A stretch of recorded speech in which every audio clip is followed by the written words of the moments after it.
The recruiter's email sat in your inbox for 4 days. You read it the first night. Interesting company, interesting role, interesting city. You closed it, told yourself you'd think about it.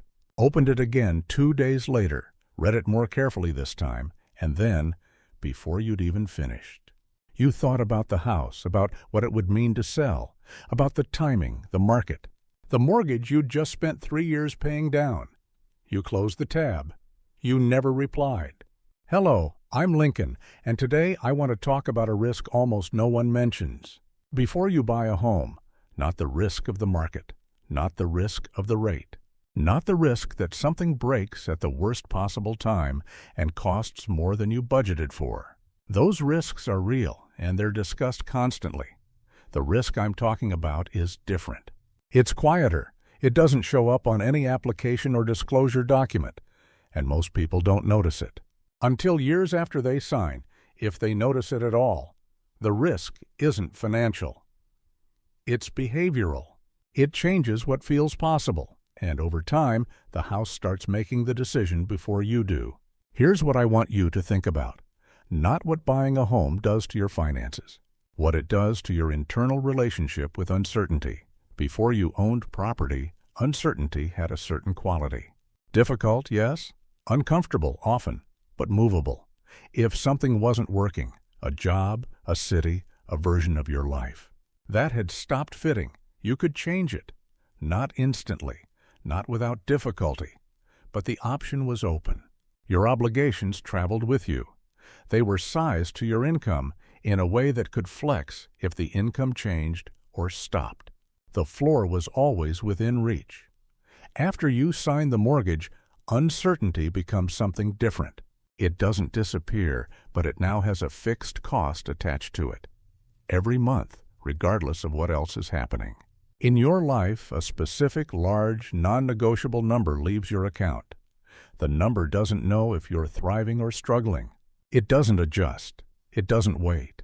It leaves, and it will keep leaving, and the person whose account it leaves from has to be someone whose life can sustain that.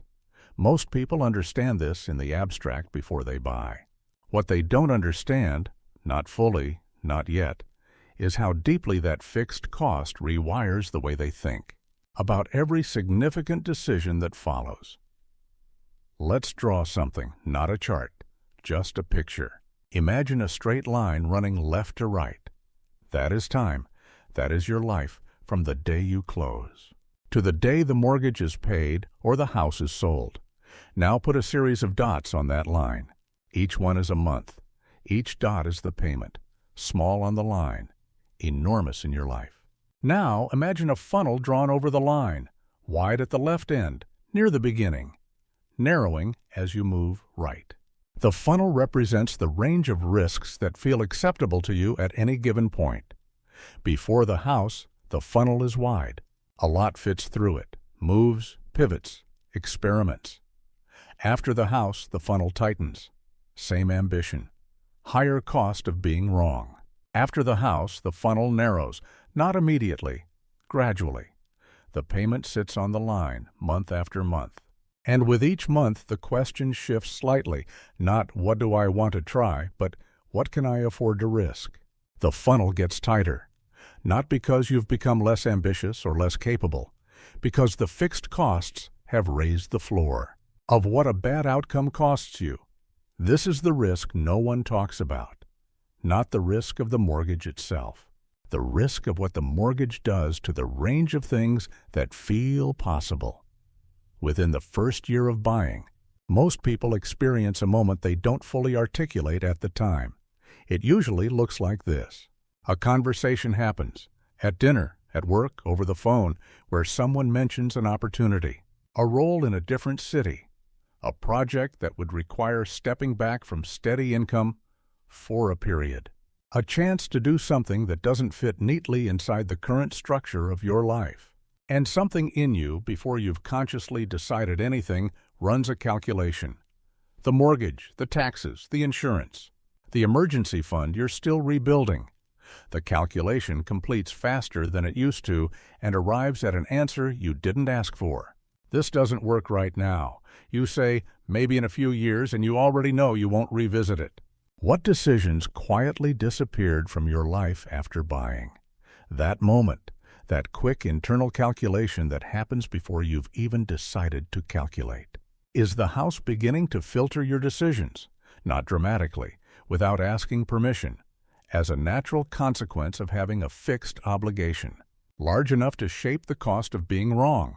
A few years in, the filtering becomes invisible. You stop noticing it, because it no longer feels like a filter. It feels like common sense. You're sitting at your desk one afternoon, and a colleague mentions she's thinking about leaving to start something. You listen, nod, offer thoughtful input, and somewhere underneath the conversation, you're also doing something else. You're checking the scenario against your own life, the mortgage, your income, your partner's income, the year the roof will need attention, the school district you moved into deliberately. You're not envious, not exactly. You're just aware, in a way you weren't 3 years ago, that the scenarios you evaluate seriously have gotten narrower. You hover over a LinkedIn message from a recruiter at a company that genuinely interests you. The role is in a city 4 hours away.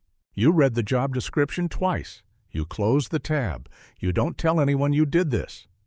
These are the calculations nobody talks about. This is the version of the risk that's hardest to see clearly while you're inside it. Because from the inside, each individual decision looks reasonable.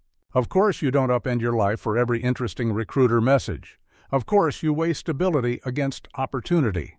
Of course you think about the house before making a major change. These are responsible considerations. None of them are wrong, but they accumulate. And what accumulates over years is a pattern of choosing the lower risk path, not because it's better, but because the higher risk path now has a cost attached to it that it didn't have before. When did stability become the priority? A friend tells you they're moving for a better role. You say you're happy for them. You mean it. Then you drive home and feel it, not jealousy. The quiet realization that you can't move that cleanly anymore. Not because you're trapped, because it would cost too much to reset. Here's a story. His name is David. He bought at 33. Decent market, responsible purchase. Payment was manageable, below his approval limit, nothing reckless. 2 years later, a former mentor reached out. She was building a company and needed someone with David's specific background for a founding role. The salary would be below what he earned now for at least 18 months. After that, real upside, equity, trajectory. The kind of thing David would have agreed to immediately at 29. He sat with the offer for a week. He ran the numbers every night. The mortgage, the taxes, the insurance, the car, the credit card balance he'd been carrying since the move-in costs. 18 months of reduced income wasn't survivable without drawing down almost everything he'd saved since he was 25. And if the company didn't make it, which companies often don't, he'd be starting over at 37 with depleted reserves and a mortgage. That didn't care about any of it. He turned it down. He told his mentor the timing wasn't right. She understood. She found someone else. The company did well. It was acquired 4 years later. David watched the announcement on his phone, standing in the kitchen after the kids were in bed. He doesn't talk about it, but he thinks about it. Not with bitterness. He genuinely doesn't think the house was the wrong decision. He thinks about it the way you think about two roads. That diverged at a point you can still precisely locate. He knows which road he took. He also knows what made the other one feel impossible. What risks feel acceptable now that didn't before. Now here is a different story. Her name is Elena. She bought the same year as David. Different city, similar price point, similar income. The decision she made that David didn't was about margin. Elena bought below what she could afford. Not dramatically, not by a number that would have upgraded the house significantly, but enough that the space between her payment and her income had real room in it. Her friends thought she was being conservative to a fault. The house was nice, just smaller than she might have gotten. A year later, her company restructured. Her role changed substantially. The new role wasn't what she'd signed up for and wasn't leading anywhere she wanted to go. She started quietly looking. The looking took 8 months. During those 8 months, she turned down 2 offers that would have been fine. Not great, just fine. And waited for one that was genuinely good. She could wait. The margin made waiting possible. She took the right role. It paid more. It led somewhere. 3 years after that, when a leadership opportunity emerged that required relocating for 18 months, she could evaluate it clearly. Not through the filter of survival, but through the filter of choice. She went. The house wasn't sold. They rented it, covered more than the mortgage, came back. But the point isn't the specific decision. The point is that the margin she preserved gave her options at the exact moments when options mattered most. Same year, same starting point, different structure, different life, 5 years in. 1 decade later, the divergence between people like David and people like Elena is visible, in ways that are hard to attribute to any single decision. David's house is worth more. His career is stable. His life is genuinely good. But look closely and you see it. The particular quality of someone who has been navigating around a fixed constraint for long enough that they no longer notice the navigation. The opportunities he evaluates don't include certain categories anymore. Not because he decided to exclude them, because they stop passing the internal calculation. That runs automatically now, below conscious thought, every time a significant option presents itself. Elena's house is worth more too. Her career moved differently, not linearly, not without disruption, but with a quality of genuine volition that compounds in ways that are hard to quantify and easy to feel. She has made decisions that didn't work. She has had hard years. But the hard years didn't trap her because the structure underneath her life left room. For hard years to be temporary, the difference isn't the houses, it's the margin built around them, and the margin was a decision made on the day of closing. Or rather, in the months before it, when the number was still negotiable. Here is the uncomfortable part, the part worth sitting with. Most people don't lose money on houses. They lose flexibility. The house appreciates. The equity builds. The balance sheet 10 years later looks better than it would have if they'd kept renting. And yet something else has also happened, quietly, in parallel. The range of acceptable risks has narrowed. The category of decisions I take seriously has gotten smaller.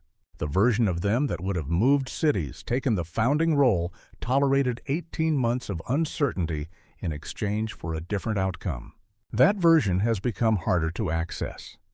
You never say this part out loud. You don't say it to your partner, who feels the same thing and also doesn't say it. You don't say it to your friends who bought the same year, who are also running the same silent calculations and also presenting them as reasonable adult priorities. It exists in the gap between what you tell people about your decisions and what you actually understand about them. But you've felt it.